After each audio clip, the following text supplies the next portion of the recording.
Thank you for tuning into another episode of the Bullpen Blues. As always, I'm your co-host, Kevin Dixon, joined by our good buddy, David Esser. David, you have a few things you want to get off your chest today, don't you? Kevin, good evening, as some may say. You're at 11:08 p.m. I have a little bit of a rant for the listeners tonight. Ugly series against Colorado. Ugly. Lost it. Blown out this afternoon. Real quick, one question for you before I get to this rant. Would you trade Aaron Nola for Madison Bumgarner right now, coming off that no-hitter? I'm just throwing it out there. Oh, my God. Before we even get into it, they need to look at that. If they're going to look at complete game shutouts as official stats, like just put an asterisk next to it. They got to figure something out. Yeah, like you can't say it wasn't because it happened. Yeah, especially it's not 9 innings, but like just leave an asterisk next to it. Yeah, but the league is forcing them to play 7 as opposed to 9. Like that's not. Yeah, which is the dumbest rule ever. It's not Mad Bum's fault. I hate the 7 innings. Anyways, yeah, congrats to Madison Bumgarner. That's a no-hitter in my book. Phillies. Yeah. Phillies baseball. So I have a little bit of a rant, and obviously the team lost today. They haven't looked particularly great this year. They're only 10-11, still right in the thick of things with the NL East. Right, they're right there. Damn right. You're damn right. And I hear that argument. Look, Braves, Mets, Nats, Marlins, they've all looked terrible. It's right there for the taking. And my fundamental issue with that argument, because we've sat here along with all the other Phillies fans after each series, swept by the Mets, losing a series to the Giants, now losing a series to Colorado, a bottom feeder in baseball at the moment after the way they handled the Nolan Arenado trade. And we look ahead and we're like, oh, look, we just take 2 or 3 next week. We're right back in this. And we finish this month over 500 and that month over 500. And we get to the trade deadline. And I don't want to say it's excuses, but it's a flawed logic game after game to sit here and watch this team struggle and then occasionally stack up a win and all of us be like, oh my gosh, look, they won tonight. They're back to normal. Hoskins is an all-star. Bryce is MVP. You know, the list goes on and on. So I went back and I looked at how the team has ranked compared to other teams in baseball over the entire season. Because we talk a lot about big picture. We talk a lot about not making conclusions off of one game, which I agree with. Baseball's a marathon. It's not a sprint. Kevin, I want to start first with the pitching, because pitching was something I think we all felt was going to be kind of a quiet strength for this team this year. They've given up the 9th most hits in baseball. And you turn around and you may say, oh, okay, well, the defense hasn't been great. Well, they ranked 24th in FIP. So the defense has only hurt them so much. They're giving up a lot of hits. They've allowed the 3rd most home runs in baseball. Yep. Hard to win games when the ball is leaving the ballpark. They rank 21st in ERA plus. And then you flip over to the offense. The offense has struck out the 10th most in all of baseball. They rank 22nd in RBIs, 22nd in home runs, 19th in runs per game. You start looking at how they rank compared to the rest of the National League, because we talk a lot about the fact that, oh, they're only 2 games out. They're only 1 game out. Kevin, they have the 2nd worst run differential in the National League. That's a bad trend. Their expected win-loss is actually 9-12, so it appears they got lucky in a game. So they're playing worse than what their record says. Half of their wins were against below 500 teams. They're 5-10 in their last 15 games, and as I mentioned previously, they've lost series to the Rockies, the Giants. They were swept by the Mets. Kevin, there's still a lot of baseball left to be played. We're only 20 games into the season, but all of that data to me, that is a bad baseball team that we're witnessing at the moment. Am I wrong for looking at these numbers over close to a month worth of games and being this team, they're not right in the thick of things. They're just lucky that the teams around them suck, and they're actually a bad baseball team. Well, I do just want to correct one thing. They did not get swept. That series has not been completed. Oh, come on. That is to be determined still. But no, I mean, hey, dude, there's no question they haven't looked good at all. I mean, they've had like minor stretches where you're like, okay, maybe they're starting to put it together here. But There's no question it needs to be better. Inexcusable. You can't lose a series to Colorado, who is probably going to push 95 losses, give or take, especially in that NL West.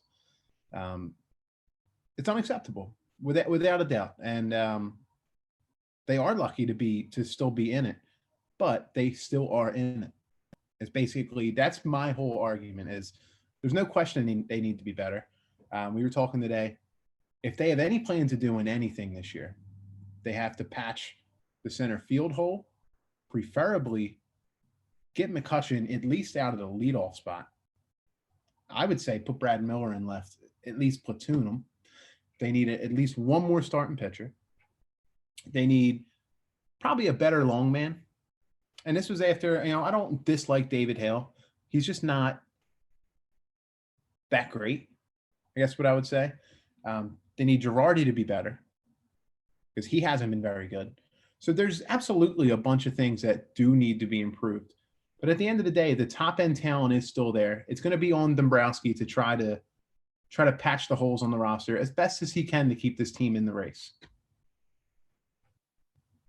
Yeah, I mean, I'm not going to disagree with the idea that they need to bring in some external talent. I guess, and me and Kevin, we were texting about this during the game, right when things started getting out of control, me doing my normal spiel of being super mad at the team. Right for the show today. Right. Yeah, they look bad today. I man. Full right to be annoyed at them today. Yeah. I guess my kind of standpoint is, all right, look, the National League East, it's bad right now. They're not playing great. And you assume the Braves are going to pick it up here. The Mets, maybe once they get a little healthier, they start to pick it up. Not too worried about the Nationals or the Marlins. I guess my preference with this team is I care less at the moment about squeaking into the playoffs as an 84, 83 win baseball team, which might not happen. But with the way the National League East is looking right now, it's kind of looking like, all right, whoever can get hot right at the end, finish above 84 wins, 85 wins, they're going to win the division. I'd love to see some October baseball, but I also just want to see the team play good baseball because over a longer stretch of time, whether it's this year, 2 years, 3 years, I want to see this team finally start to develop and start playing consistently, whether it's Bohm starting to look better, Moniak giving us something in the outfield, Nola putting back-to-back great starts together as opposed to one really good one and then one not so great one. Them developing a fourth and a fifth pitcher. Like whatever it is, I want to see this team just start playing good baseball. I can turn on the Dodgers at any night and they're playing good baseball. The Athletics, look, not a very talented team. They've been playing great baseball the last couple of weeks. And in a multitude of ways, it doesn't always have to be home runs or complete game shutouts or Bryce Harper putting the team on his back, but just everyone collectively as a unit playing good baseball. And at least in my opinion, you get that going, then you supplement in some trade additions, some free agent signings, whatever it is.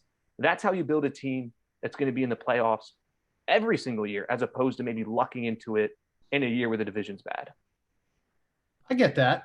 I do want to say, though, if they got to 85 wins this year, that's certainly an improvement because they haven't sniffed that since 2011 when they won 102. I mean, they were projected to win 8. It was over-under was 80.5. So maybe the books were really on to something there. Hey, man, I just want them to get in. Of course, I want them to play well. If they get in at 85, 86 wins, I'm not going to be mad. I guarantee that me and you will sit here.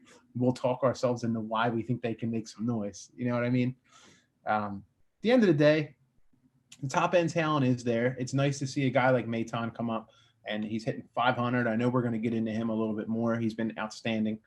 But they need more help from the supplemental players, which is what we talked about all offseason. It was supposed to be something that was addressed because they did bring in those kind of guys. It's either one, they're not producing, or they're not being utilized correctly by Joe Girardi. Because for the life of me, I don't understand why Brad Miller can't get himself consistently in the starting lineup. The guy's hitting 381. Instead, we're trotting Mccutchen out there every day. The guy's hitting 150. Roman Quinn continues to get starts and see playing time. He's not even hitting 100. The team's in such a bad way that they had to force Mickey Moniak up to the big leagues. The guy's hitting 120 through 9 games. There's a fundamental flaw there. You know, that they're not getting enough from their supplemental guys. I mean, Bryce Harper is absolutely raking. JT's been very good. Still probably the best catcher in baseball statistically. I mean, I know Nola gave up 4 runs, but he went 7 innings when they really needed it. Nola, Wheeler, and Eflin have all been good. So they need their other guys to contribute, because you look at a team like the Dodgers, they have guys constantly that come up out of nowhere and are just producing. They have guys like Maton.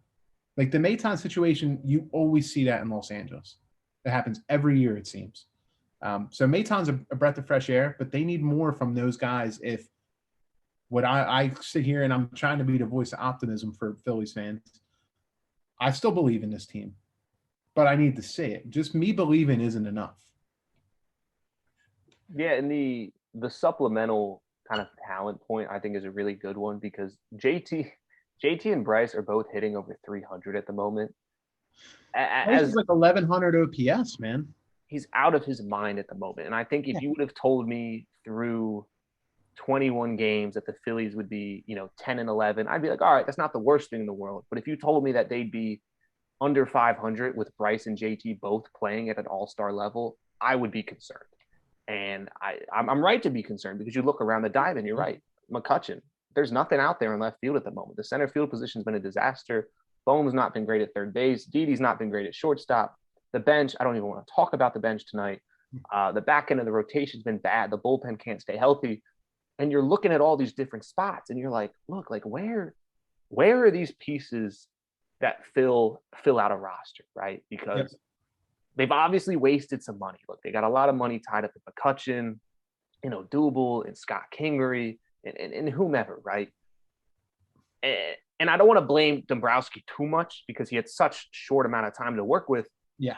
But you definitely you're looking around like, Dave, like where are some of your marquee additions? And, hopefully they come at the trade deadline. And, briefly touching on Joe Girardi, a lot of people were quick to criticize him.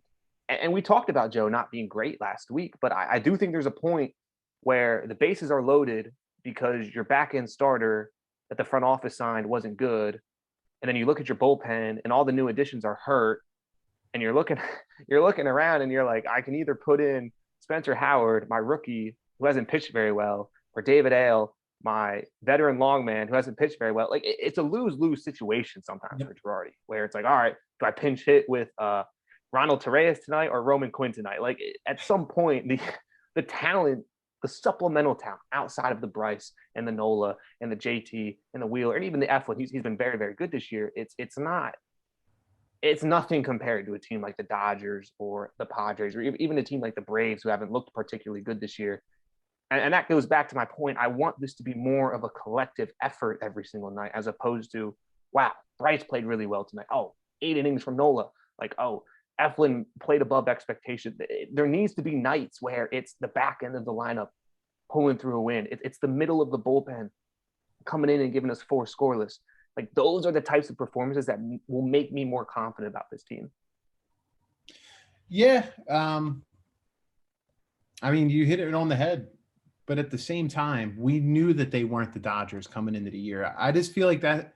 I understand it's the comparison because they're the cream of the crop, but like realistically, we knew that they weren't going to compete with the Dodgers. I just feel like that's an unfair comparison, even though they are the top of the National League and that's who you're trying to beat. I just don't think the Phillies are at that level yet.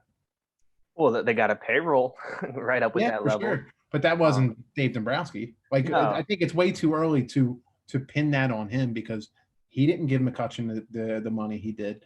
He didn't extend Odubel. He didn't sign Kingery to the long-year, multi-year contract before he played.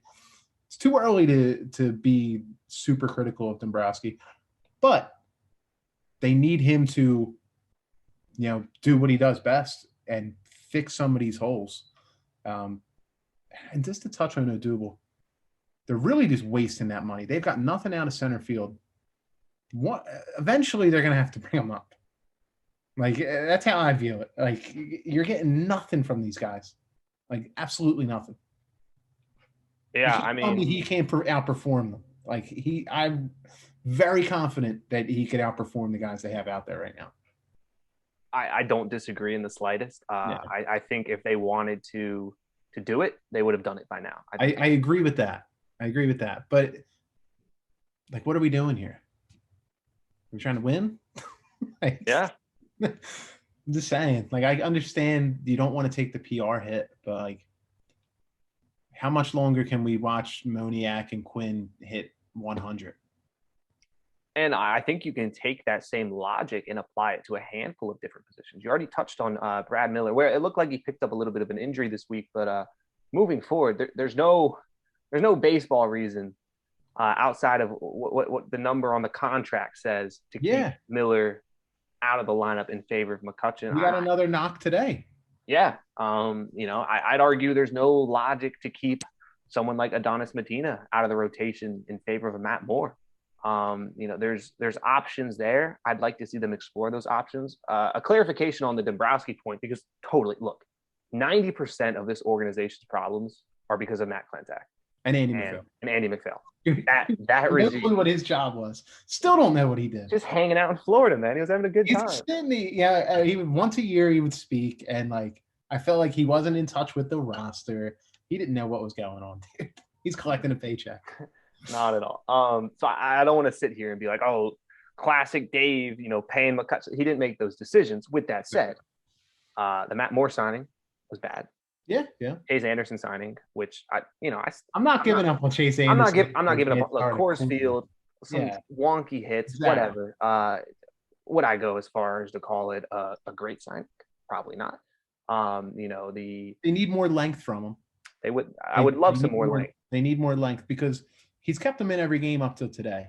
Mm-hmm. And like we said, I'm not ready to give up on him after a bad start at Coors Field because he has the track record of he's been a decent pitcher in the past.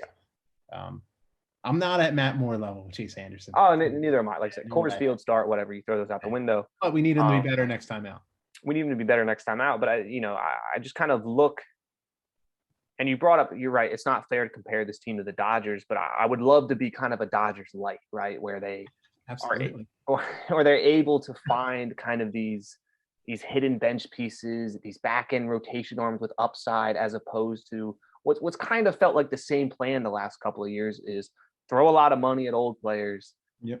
Don't use the young players unless emergency strikes, and then throw them into the deep end, and then just kind of fingers crossed that Harper, Nola, JT, et cetera, can drag you to the postseason, which, as we've seen the last 2 years running, it's not going to work.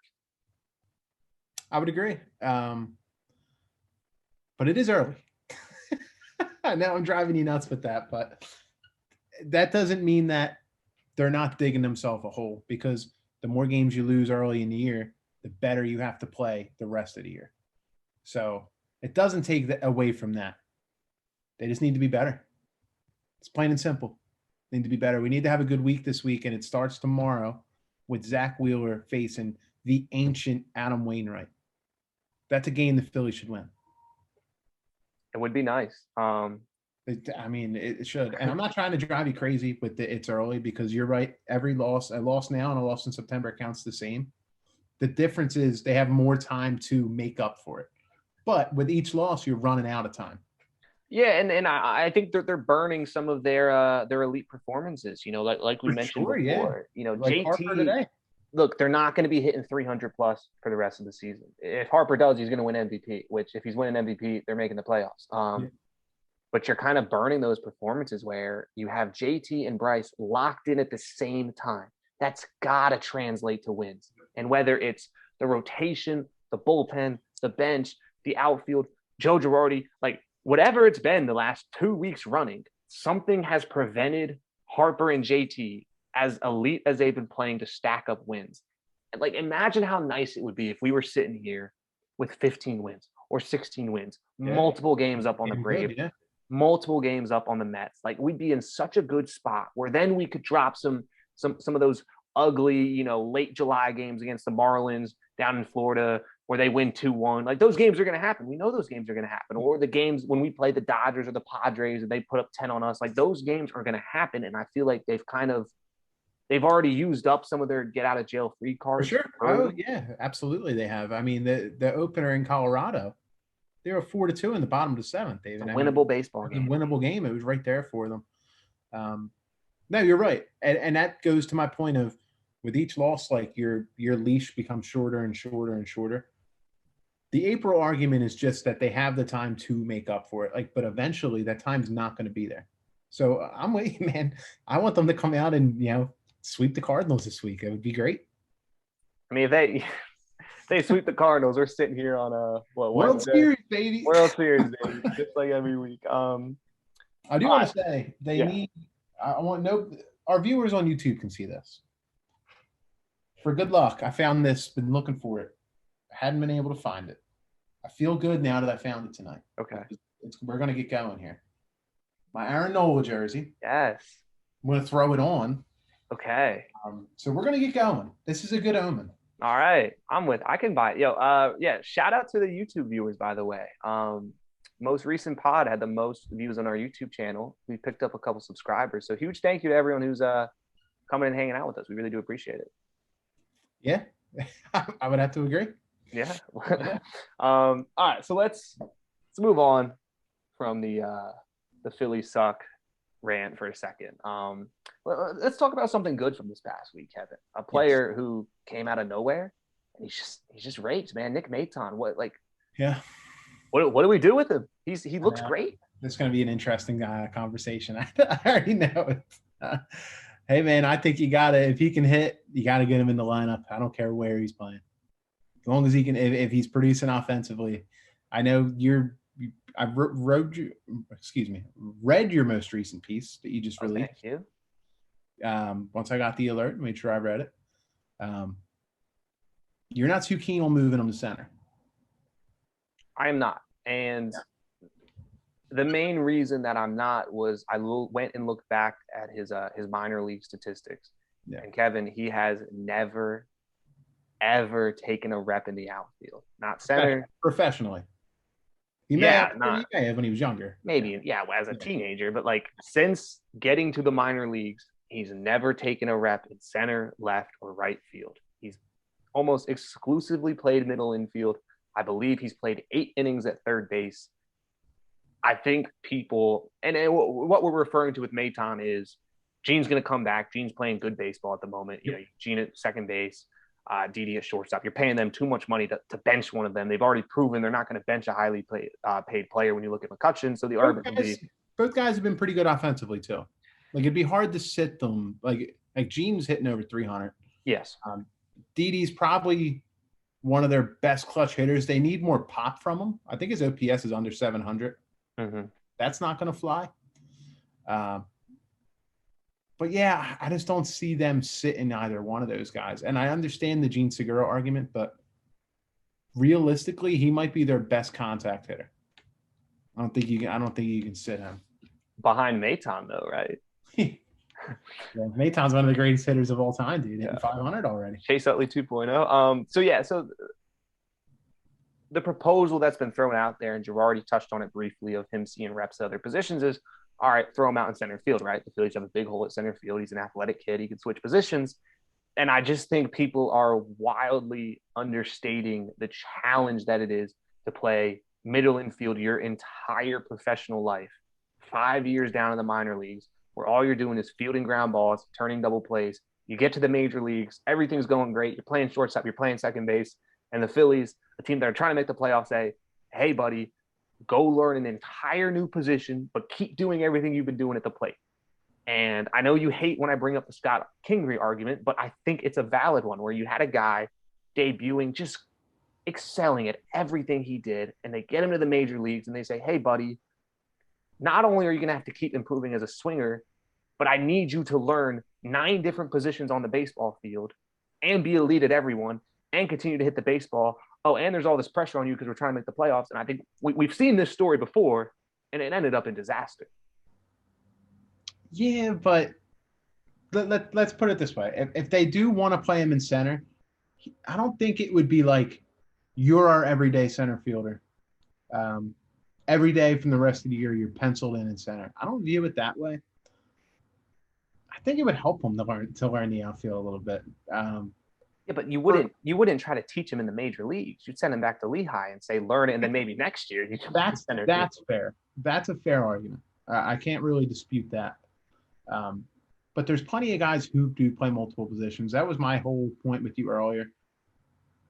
I don't view Kingery's descent down the depth chart and just into a black abyss of just awfulness.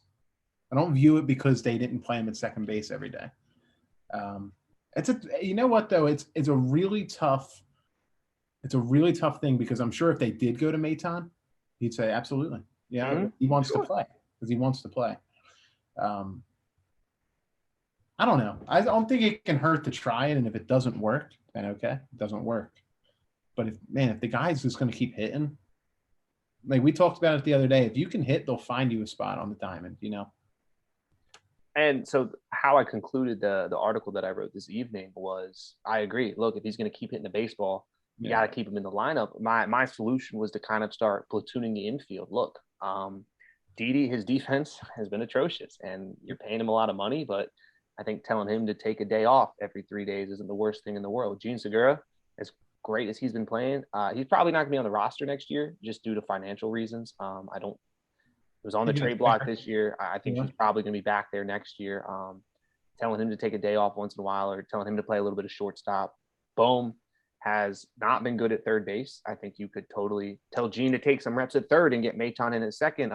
Rhys, great game the other night. He's been pretty inconsistent as well. You could have Bohm play some first base and I think shuffling. If you want to keep Maton in the majors, I think you got to commit to shuffling around the infield to continue to develop him. I think if you want him to get everyday reps or start learning the outfield for maybe 2022, I think that have to come down in Lehigh, because the worst case scenario, Kevin, would be they start messing with his defensive skills and he flames out and then he's not even a factor next year or in 2 years, and you rushed a kid because you were hyper focused on trying to win now and you completely ruin his development, which would really be unfortunate because he's looked so good.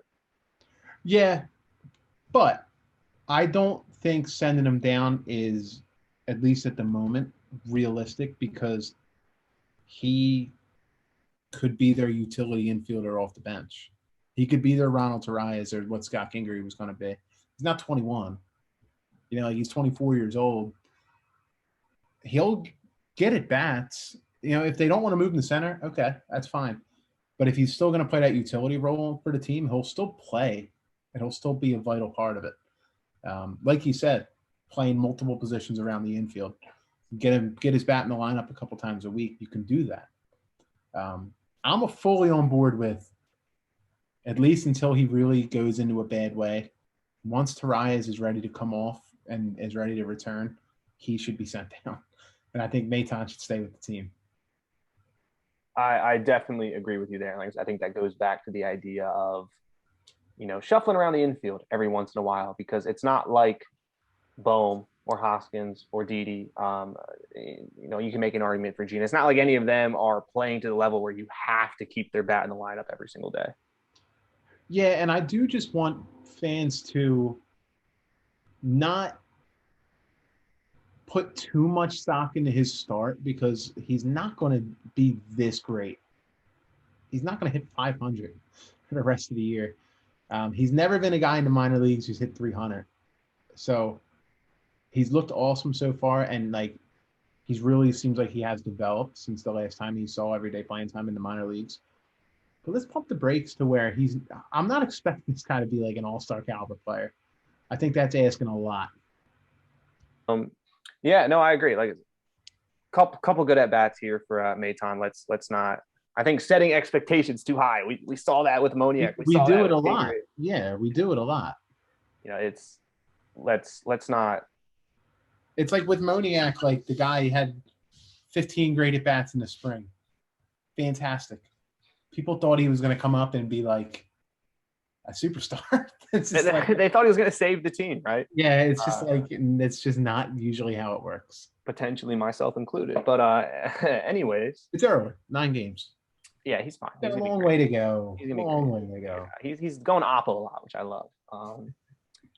I want to talk about Rhys Hoskins real quick before we start looking at our Phillies of the week. I do want to say I've never really been a big fan. Hey, and you know what? That's okay. Don't let people tell you otherwise. I'm certainly rooting for him. Here's my thing with Rhys. because I put out an article slash tweet, not even criticizing him, but highlighting the fact that he's been inconsistent post 2017, that he's not really been the player this organization was hoping for. And people got upset. And then, of course, he goes and hits 2 home runs. And now people are bringing up old stats like, oh, he's got X amount of RBI since he debuted. And he's actually really, really good. He's actually elite. He's actually a World Series caliber first baseman. And then he shows up today and he goes 0 for 4. And I'm like, there's Rhys Hoskins. That's just who we know and love. There he is. And I think people like Rhys primarily because he's super likable. Great guy. Really involved with the city, really involved with the team. I'm with all that. I think the issue with him is he goes on these crazy hot streaks and he's awesome. And then he goes on these ice cold streaks where he's hitting below 200 and it kills the team because he's at such a high position of value in first base, which is a position where you typically put one of your best hitters. And really, really important that I think people fail to understand, batting in front of Bryce Harper is probably the most important position on the team. Not only do you see a lot of pitches because people don't want to walk you, but you need to get on base at a high rate, whether it's walking or hitting or putting the ball in play. You have to be in a position to let Harper drive in some runs. Kevin, Harper's hit 6 home runs this year. Not a single one has there been a man on base. They've all been solo shots. We got 10 RBIs. That's horrible. That's literally, and most of that's on Mccutchen, but part of that is on Hoskins. And I just feel like there's this on-off switch where he hits a home run and everyone's like, oh my God, he's Ryan Howard 2.0. And then he strikes out a bunch of times and everyone's like, oh my God, he's DFA caliber. And neither are correct. He's somewhere in the middle. I think what this team's going to have to decide in the offseason is being somewhere in the middle, a middle of the pack first baseman. If you look at his OPS ranks compared to baseball, it's literally smack in the middle. It's around that 15, 16, 17 range. Is that good enough batting in front of Bryce Harper, your best asset, to win you a championship? I think they'd be better suited moving him out of the 2-hole because he's not walking as much this year, which, he's being more aggressive at the plate, as evidenced by his 30 strikeouts and 4 walks, which is just, you told me he had 4 walks through 21 games. I would have thought he would have had that through the first series. I would move Bohm to number 2, and for the exact reason you said, you'll see more pitches. I think it would be very beneficial to move to at least not even necessarily flip them in the lineup. Look, Hoskins has been hitting for power, especially this past week. But he is tied for the team leading homers. He is a slugging percentage of .548. It's pretty damn good. I'd be fine with moving him back to the 4-hole. But I feel like I've been saying it now for a few weeks. It makes more sense to have him hitting 4th than it does a JT, who I love JT. I think if you go Bohm, Harper, Hoskins, JT, it's not the worst, it could be pretty good, assuming Bohm can get going here. But I think Hoskins is in the wrong spot in the lineup. Basically what I'm getting at. I counter that with they had to move him out of the 4-hole in the past because he wasn't good enough. For sure, but he was walking then, so it made sense to move him to 2. Yeah, he's not walking anymore. I'd put him to 5 or 6. I actually really like fine as well. I mean, then you literally could flip him and Bohm. Yeah, that's fine. JT's hitting 300 in cleanup. He's not hitting. He's not going to give you 40, 50 home runs, but I'm not touching a guy who's hitting 300 in a spot. I'm just going to let him do him. I think he does that. I love that kind of Harper JT back to back. Yeah. I mean, Hoskins is just such a weird one because, he's probably going to finish the year with an OPS over 800 which, compared to most baseball teams is pretty darn good. I just think in this specific setting, in the context that it's in, with how long he's been on the team, with how streaky he's been, it's like, this is not a guy that I can sit here and be like, yes, you can win a championship with that guy 100%. No, wait, he hasn't even made the playoffs yet, Kevin. No, and I started this conversation with, I've never been a big Hoskins guy. His splits tell the story, in my opinion. Mm-hmm. Does a lot more damage at home than he does on the road. Sure. I know he just hit 2 home runs at Coors Field, but it's Coors Field. Yeah. Do they even count? ? I mean, ask Chase Anderson and David Hale. They count. Yeah, take them off the box score. No, and you look at was it 2019 where he hit like under 200 in the second half of the season? He was the worst offensive player in baseball. Yeah. And Like I know I don't have that offhand right here. I know for a fact that he was because they had Kingery in 2018, who was the worst offensive player in baseball. Then they had Hoskins, who was the worst player in offensive player in baseball in the second half of 2019. Yeah, and now we have Roman Quinn, right? Just keep it on the and Andrew McCutchen. And Andrew McCutchen. Good point. But yeah, Hoskins, and we might get some pushback just for making these comments tonight. Because people love him. I mean, I get it, but dude, I like him too. He's awesome. He's such a great guy. But it's hard when it's so ice and fire. It's so hot and cold in the sense of if you're going to bat around Bryce Harper, I need you doing some damage. And right now, it's some nights he's hitting 2 home runs. The other nights, it's 4 strikeouts. And it's like, hey, brother, I'd rather you maybe hit 1 home run if that meant you could hit the ball twice the next night. Like, and maybe that's nitpicking because, again, like his averages over a full 162 game season they're going to end up being half decent.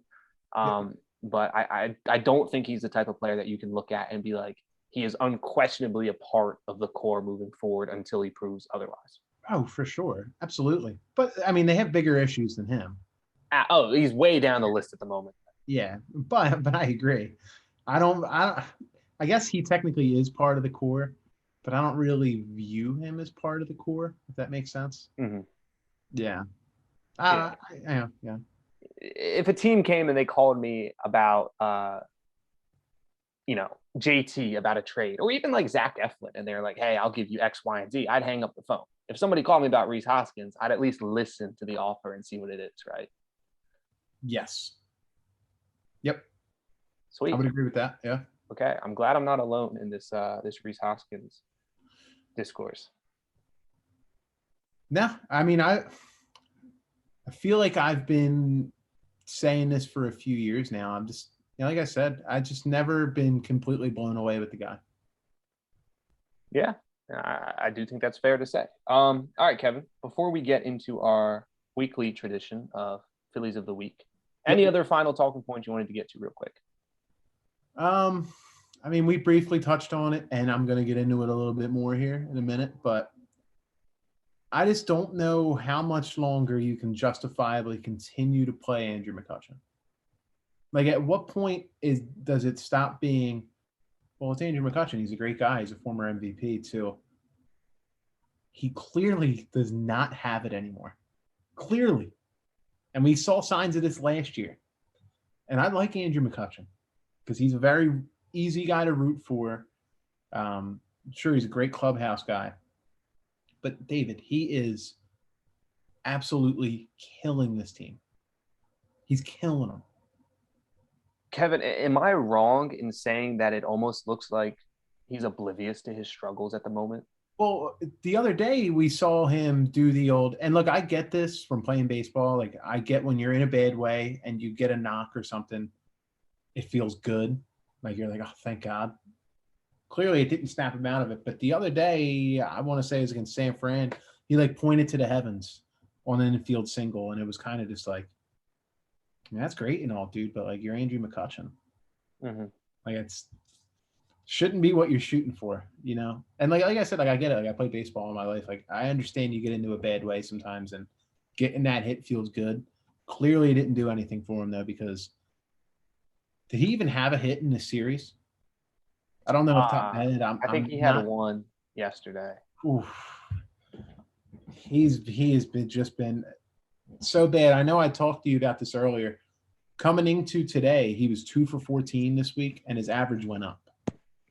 Wow. I mean, that's crazy. Yeah, no, and I've been banging this drum for a while. I mean, there was a play in last night's win. Hector Neris came on to close the game out. Hector gave up a triple, kind of hit to the gap, hit towards the wall, and Kutch was jogging. I pointed it out. I was like, what is he doing? Like, brother, like, this is bottom of the ninth, like a must-win baseball game, and you're jogging. And Roman had to sprint over there and like, look, at least shout out to Roman for hustling and getting the ball, but it was a horrible look. As the savvy veteran getting paid $20 million, one of the highest paid players in franchise history, Yeah. and you're jogging on a ball hits the gap. And I kind of point out, obviously he cares, obviously he wants to win. For sure. Yeah, But I'm not questioning that, but I am starting to question maybe his kind of self-awareness to how bad he's been playing. Where, look, I get it. Your name's Andrew McCutchen. You've won Gold Gloves. You won MVPs. All this great stuff. But at the moment, like, you are killing this baseball team that desperately needs you to be good. Yeah, and it goes kind of against my point of, like, as a team, when you're like, it's only April, there's still plenty of time to get it going. But it's not as if Kutch has done this over 5 games. Like, we're what is it now? Like a little more than 10% done the season. Like, at some point, it just gets to, like, you just don't have it. I don't know. Does he have 100 ABs yet? He might have like 80 something. I'm not sure. It's just frustrating because it's a guy that I thought I even mentioned on this pod coming into the year. Is this a guy we're undervaluing? And man, was I wrong. I was so wrong. Yeah, no, he looked good in spring, which is the frustrating part. Yeah. And he hasn't been that good defensively. Like, he's been bad defensively. Yeah, like, we knew that, like, that was going to be an issue, but, like, his offense was supposed to, like, balance it out, which it hasn't. But yeah, I just wanted to kind of I know that we already had mentioned it, and a lot of people probably know how I feel about it, but it's just like, what are we doing? So I feel like that's a good segue into Philly of the week. Yep. I think let's try to end the pod on a positive note. So let's start first with the most disappointing Philly of the week. Kevin, I'm going to turn this right back over to you. Is Andrew McCutchen your guy? Absolutely, he is. Okay. And I think you could even give him this most disappointing for the whole season. It's just been, it's sickening. It really is just, like, unbelievable how much of a shell. He's not even really close to the player he was. I believe coming into today, he was 2 for 14 on the week. I think he went 0 for 4 today. So 2 for 18 this week. When he was 2 for 14 for the week, his average went up. This guy who's hitting 150, OPS in the 500s. He's not getting on base. He's mental miscues in the field. He's walking to a ball in the gap in a game where the Phillies are trying to hold on. Granted, I don't think that he would have helped stop Hampson from getting the third, because Hampson can absolutely fly. Still, not a good look. They need more from him, and it's not even like they need more. They need so much more from Andrew McCutchen. He's supposed to be one of the key players on this team, and it's really showing because they're sputtering along, and he has not done a single thing. I could not agree more with every single point you just made. Yeah. Dude, need him to start turning it on. So McCutchen was a really good one. Kind of picked the obvious one there, and there's a lot of different routes I could turn with this. I could go to Didi, his defense, not great. I could go to my most disappointing Philly from last week, Alec Bohm. He's unfortunately gotten worse since then.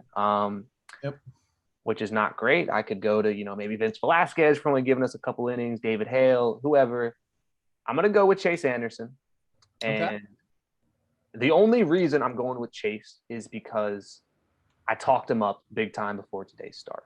We were loving on him when he was like 3 shutout innings or whatever. I was feeling good. I was like, he's going to get us 5+. And he is not the biggest problem on this team. Again, a lot of people are going to lump him together with Matt Moore. I don't think that's the case. But I have been disappointed with the results. He's 0-3 as a starter. He only gave you 3 2/3 today. And it looked Coors Field. There were some awkward bloop singles. But there was a point when he had a chance to kind of limit the damage, and he gives up a knock to the pitcher. And I was like, Chase, like, that's not what this team needs from you. That's not what they paid you money to do. I think he'll bounce back. I think he'll be fine in the long term. I do think he'll stick in the rotation, probably as a true number 5. Hopefully you get a number 4 in there. But he's my most disappointing Philly, primarily just because I had really big expectations for him, and he's disappointed me. Again, not the biggest problem on the team, not even the biggest problem in the pitching staff. Matt Moore is way worse, but he's definitely disappointed me just because I expected him to give us a little bit more consistency through his first couple of starts. Yeah. Today was not good. And like you said, the giving up the hit to John Gray, it was kind of just like so deflating that you just could feel the big inning coming, It was like an hour-long inning too. You just knew it was hard coming. to watch. And once Story hit it off of David Hale, Yeah, you could just literally see it off his face. He knew it was gone. Absolute ball game. Yeah. All right. So in an attempt to end this primarily depressing pod in a more negative sense, or in a more positive sense. Yep. Kevin, you were Philly of the week, and there's actually a good number of people I think you could choose from here.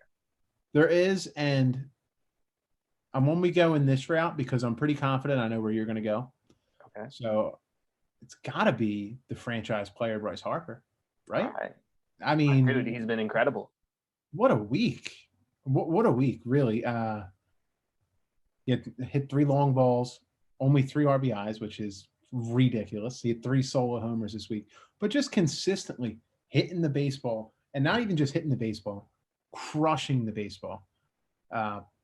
Even his double the other night after Hoskins went deep off the top of the wall was just an absolute bullet. I mean, everything the guy hits, it seems to be 100 plus off the bat. He's locked in.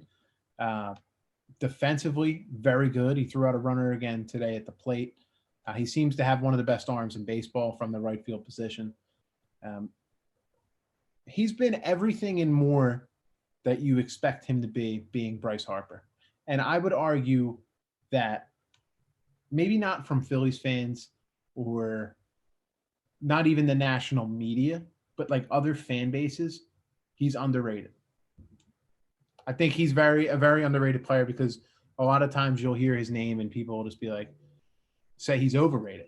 You know what I mean? Like they'll kind of roll their eyes and be like, oh yeah, okay, like, is what it is. But I think he's kind of undervalued. I will criticize a lot of players on this podcast over the next 140 games. I will very rarely criticize Bryce Harper because of all the reasons you just said. Very undervalued, very underrated. He's playing at a absurdly high level at the moment. Now he's playing as one of the best players in the National League right now, David. I mean, if not the best, if we're being completely honest. It's a shame that we're not getting the results when he's playing like this. Okay, I want to go to my Philly of the week, and I don't think it's who you thought I was going to pick. Okay. I'm assuming you thought I'd go Nick Maton. Absolutely thought you were going to Nick Maton. That is not who I'm going. Okay. Talked about him earlier in the episode. I got to go JT, and the reason, and I think partly is because he's been somewhat overshadowed by Bryce and his brilliance. But look, JT Realmuto is a catcher who is hitting 300 plus at the moment. That is absurd. That is borderline unheard of. He entered the week hitting 300 plus. He exited the week hitting 300 plus. He's been such a strength for this team. We know what he can do defensively, and his production at the plate. He's not just swinging for the fences every at bat. He's putting a lot of balls in plays, playing the infield, going opposite way. Like I know there were some concerns about handing JT such a huge contract. Like, oh, is he going to drop? I mean, he's better now than he was last season and during the offseason when they paid him that huge contract. I mean, he's been playing some really, really good baseball. Now he's been a bargain for what they signed him for. Let's put it that way. 115 over 5. He looks like a steal.